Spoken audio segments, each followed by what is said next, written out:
Hello friends, welcome back பேஸ்டோ channel நண்பர்களே. இன்றைக்கி நம்ம சேனலில் என்ன பார்க்க போகிறோன்னா, ஒரு இன்ட்ரெஸ்டான ஜோதிட தாள்களை பார்க்க போகிறோம்.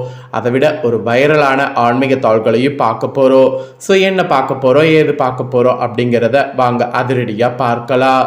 மார்ச்சில் 20-30 இந்த மாதிரியெல்லாம் நிறைய நாட்களில் மாற்றங்கள் ஏற்படும். அது என்ன 28-30 அது என்னடா அப்படின்ட்டு தெளிவாக சொல்லு நீங்கள் கேட்கலாம். நம்ம லைஃப்பில் மாற்றங்கள்னு பார்த்தீங்கன்னு வச்சுக்கோங்களேன், டெய்லியுமே இருக்கும். நம்மளோட அன்றாட வாழ்க்கை பேஸில் ஒரு நாள் நல்லா இருக்கும், ஒரு நாள் ரொம்ப ஹைப்பராக இருப்போம், ஒரு நாள் ரொம்ப லோவராக இருப்போம். இந்த மாதிரி இருக்கிறதுக்கு காரணம் பெரும்பாலும் நாம் என்ன நினைக்கிறோன்னா, விதினால் இப்படி ஒவ்வொரு நாள் ஒவ்வொரு மாதிரி போகுதுன்னு நினைக்கிறோம். இதுக்கெல்லாம் காரணம் விதி கிடையாது, எல்லாத்துக்குமே காரணம் கிரகங்கள் தான். கிரகங்கள் ஒவ்வொரு நாளும் ஒவ்வொரு மாதிரி செயல்படும். இப்போ கிரகங்கள் எப்படி செயல்படுதோ அதை பொறுத்து நமக்கு என்ன நடக்குங்கிறத நாம் தெரிஞ்சிருக்க முடியும்.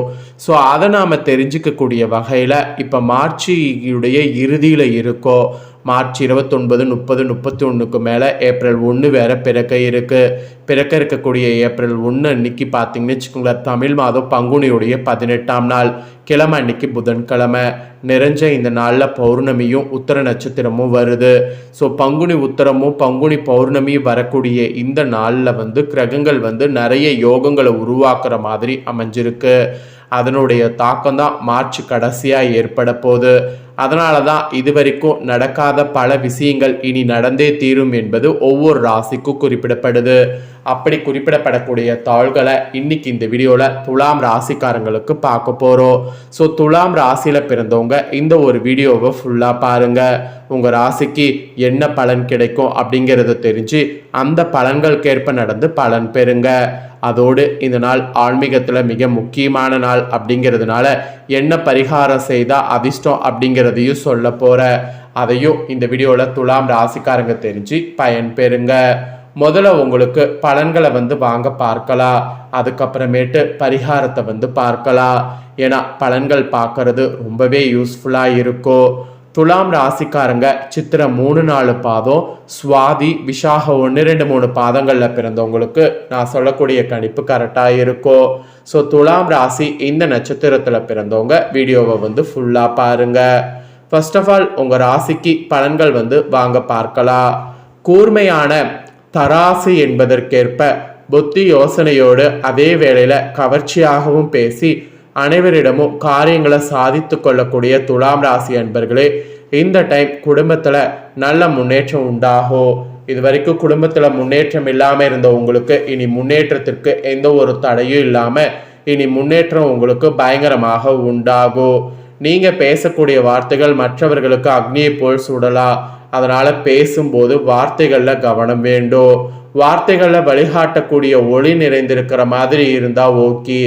அதே வாழ்க்கையில் அந்த வார்த்தை ரொம்ப பாதிப்பை ஏற்படுத்துகிற மாதிரி இருக்கக்கூடாது. அதனால் வார்த்தைகள் பேசும்போது கவனமாக பேசுங்க. ஒளி நிறைந்திருக்கிற மாதிரி இருந்தால் பேசுங்க, இல்லைனா பேசாதீங்க. நல்ல செய்கைகள் மட்டுமே புகழை தக்க வைக்க முடியும். அதனால் பாசிட்டிவாக நல்ல செயலை செய்யுங்க, நெகட்டிவாக எதையும் செய்யாதீங்க. வீடு மனை வாகன வகைகளில் திருப்தியான நடைமுறைகள் இருக்குது. அதோடு உங்களுக்கு துரோகம் செய்தவர்கள் அவங்களே வெட்கப்பட்டு தலை குனிந்து திரும்பி போய்விடுவாங்க. அதனால பழி வாங்குற கோவப்படுறேன் அப்படின்ட்டு எதையும் பண்ணாமல் நீங்கள் உங்களோட வேலையை பார்த்துட்டு போங்க. அதுதான் உங்களுக்கு இந்த டைம் நல்லது. கணவன் மனைவி ஒற்றுமை சிறக்கிறதுக்கு கூட அந்த மாதிரி தான் நீங்கள் விட்டு கொடுத்து போகணும். ஸோ உங்கள் ராசிக்கு இந்த மாதிரி நிறைய விட்டு கொடுத்து பொறுமையோடு இருந்தீங்கன்னா இந்த டைம் உங்களை அடிச்சுக்க ஆளே இருக்க முடியாது. அதுக்கப்புறமா நீங்கள் உத்தியோகத்தில் இருப்பவர்களாக இருந்தீங்கன்னா, அதுவும் அரசு ஊழியர்கள் பொதுமக்களுடைய கண்டனத்திற்கு ஆளாகக்கூடிய நிலை உருவாகும். அதனால் அரசு ஊழியர்கள் உங்கள் வேலையில் ரொம்ப கவனமாக இருக்கணும். தனியார் துறை ஊழியர்கள் கூட தெய்வ பலத்தை நம்ப முடியும். ஆனால் அரசு ஊழியர்களுக்கு தெய்வ பலத்தை நம்ப முடியாது. ஏன்னா தெய்வம் இப்போ உங்களுக்கு சாதகமாக இல்லை. பொருளாதாரம் சரளமாக கிடைக்கும். இருக்கக்கூடிய புகழை தக்க வைக்க நேரம் சரியாக இருக்கும். அதனால் அந்த நேரத்தை மட்டும் பாருங்கள், வேற எதையும் புதுசாக ட்ரை பண்ண வேண்டாம். உத்தியோகத்தை பொறுத்த வரைக்கும் இந்த மாதிரிலாம் கவனமாக இருக்கணும் என்பது உங்கள் ராசிக்கு குறிப்பிடப்பட்டிருக்கு. அதுக்கப்புறமா வியாபாரக்காரங்களுக்கு சொல்லப்பட்டிருக்கு. வியாபாரக்காரங்க உங்கள் தொழிலில் மிகுந்த ஆர்வமோடு செயல்பட்டிங்கன்னா தகுந்த பொருளாதாரம் பெற முடியும். அதுவும் தொழிலில் கூட நல்ல முன்னேற்றமானது ஏற்படும். கடந்த காலங்களில் ஆதாயமாய் கிடைத்த பொருளாதாரத்தை கொண்டு இப்போ நீங்கள் ஏதாவது பண்ணிங்கன்னா தாராளமாக பண்ணுங்க. ஆனால் அது சுபமங்கலமாக பண்ணிங்கன்னா வரக்கூடிய செலவும் சுபமங்கலமாக உருவாக்கி தரும். அதனால் அந்த மாதிரி ட்ரை பண்ணுங்க. ஸோ வியாபாரத்தில் இந்த மாதிரி ட்ரை பண்ணும் என்பது குறிப்பிடப்படுது. அப்புறம் பர்டிகுலராக பெண்கள் நீங்கள் அரசு மற்றும் தனியார் துறைகளில் பணிபுரியவர்களாக இருந்தீங்கன்னா உங்கள் கையில் சேமிப்பு நிறைய உயர்ந்து குடும்பத்தில் சுப செலவுகளுக்கு பயன்படுத்தக்கூடிய புதிய வாய்ப்புகள் இந்த டைம் ஏற்படும். அதோடு தெய்வ காரியங்களில் பங்கெடுக்கக்கூடிய மார்க்கங்களும் நிரம்பவே இந்த டைம் உண்டாகும். அப்படி உண்டாகும் போது அதை பயன்படுத்தி அதில் நீங்கள் உங்களோட சந்தோஷத்தை பாருங்க. அப்புறம் கலைத்துறையை சேர்ந்தவர்களுக்கு சிறந்த சாதனை படைத்து பாராட்டுகளும் விருதுகளும் இந்த டைம் பெறுவீங்க. மன ஆன்மீக வழியை அதிக நாடும். பேசக்கூடிய வார்த்தைகள்ல அனல் வீசும். நற்செயல்கள் செய்வதில் புகழ் பலம் பெறுவீங்க. ஸோ நற்செயல் செய்ய முயற்சி பண்ணுங்க கலைத்துறையில் இருக்கிறவங்க. அப்புறம் அரசியலில் பொது வாழ்வில் இருப்பவர்களுக்கு நல்ல நிலை ஏற்படும். மற்றவர்களிடத்தில் மதிப்பு மரியாதை கிடைக்கும். பணத்தை இழக்கக்கூட நேரிடலாம். நம்பிக்கையானவர்களிடம் மட்டும் பணத்தை கொடுப்பது நல்லது, இல்லைனா உங்களுக்கு தான் கஷ்டம். நம்பிக்கையானவர்கள் யாருங்கிறத நல்லா பார்த்து கவனமாக செயல்படுங்க. மாணவர்கள் மெக்கானிக்கல் பயிற்சி பெறக்கூடிய மாணவர்கள் நல்ல முறையில் படித்து தேர்ச்சி பெறணும். நண்பர்கள் எல்லா வகையிலும் உதவி புரிவாங்க. ஆயுள் பலமானது பெறும். தந்தை மகன் உறவு சீராக இருக்கும். அதனால தந்தை மகன் உறவுக்கு இம்பார்ட்டன்ஸ் கொடுங்க. ஸோ உங்கள் ராசிக்கு இதெல்லாம் தாங்க பலன்கள் என்பது குறிப்பிடப்பட்டிருக்கு.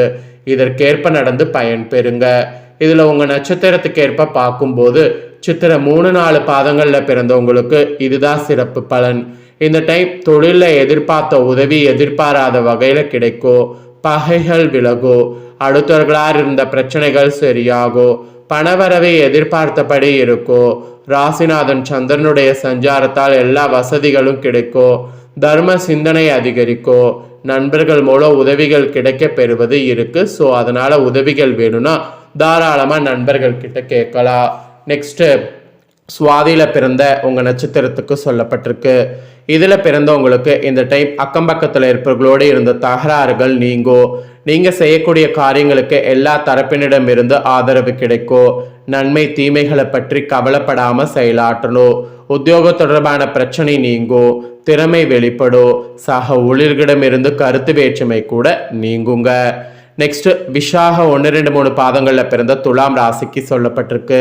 இந்த டைம் உங்கள் நட்சத்திரத்துக்கு உத்தியோகத்தில் இருப்பவங்க நிர்வாக திறமை வெளிப்படும். மேல் அதிகாரிகளுடைய ஆதரவு கிடைக்கும். எழுத்து தொழிலில் இருப்பவர்கள் முன்னேற்றம் அடைவீங்க. குடும்பத்தில் சுபகாரிய நிகழ்ச்சி நடக்கும். திருமண தொடர்பான பேச்சுவார்த்தை சாதகமான பலனை தரும். கணவன் மனைவிக்கிடையே சந்தோஷம் நிலவும். பிள்ளைகளுக்காக செய்யக்கூடிய பணிகள் திருப்தி தரும். அதனால பிள்ளைகளுக்காக எந்த ஒரு விஷயத்தையும் நீங்கள் செய்யலாங்க. ஸோ உங்கள் நட்சத்திரத்துக்கு ஏற்பவும் உங்கள் ராசிக்கு என்ன பலன்கிறது இதுதான் என்பது குறிப்பிடப்பட்டிருக்கு. இப்போ இந்த ஏப்ரல் 1 பார்த்தீங்கன்னு வச்சுக்கோங்களேன், பங்குனி உத்திரம் பௌர்ணமி. இதை செய்தால் மிகுதியான பலன் உங்கள் ராசிக்கு நிச்சயம் உண்டு. ஸோ எதை செய்தால் மிகுதியான பலன்கிறத வாங்க பார்க்கலாம். பங்குனி உத்திரம் ஒரு ஆன்மீக ஆற்றல் மிகுந்த ஒரு நன்னாள். இந்த தினத்தில் அனைத்து கோவில்கள்லையும் விழாக்கள் வைபவங்கள் நடைபெறும். இருந்தாலும் பர்டிகுலராக முருகப்பெருமான் வழிபாட்டுக்குரிய ஒரு விசேஷ தினமாக பங்குனி உத்திரம் கருதப்படுது. ஏன்னா இந்த நாளில் தான் முருகப்பெருமான் தேவையான மணந்தார். எனவே முருகன் கோவில்களில் முருகன் திருக்கல்யாண வைபவங்கள் மிக சிறப்பாக நடைபெறும். ஸோ இந்த பங்குனி உத்திர தினத்தில் நீங்கள் என்ன பண்ணணும்னா அதிகாலையில் எழுந்து குளித்து முடித்து விட்டு உங்கள் வீட்டில் இருக்கக்கூடிய முருகப்பெருமானுக்கு சிவப்பு நிற மலர்களை சமர்ப்பணம் பண்ணி தூபங்கள் கொளுத்தி நல்லெண்ணெய் தீபம் ஏற்றி முருகனை மனதார வழிபாடு செய்யணும். பின்பு உணவு எதுவும் அருந்தாமல் அருகில் உள்ள முருகன் கோவிலுக்கு சென்று முருகனுக்கு நடைபெறக்கூடிய சிறப்பு பூஜைகள் திருக்கல்யாண வைபவங்கள் போன்றவற்றில் கலந்து கொண்டு முருகனை வழிபாடு செய்யணும்.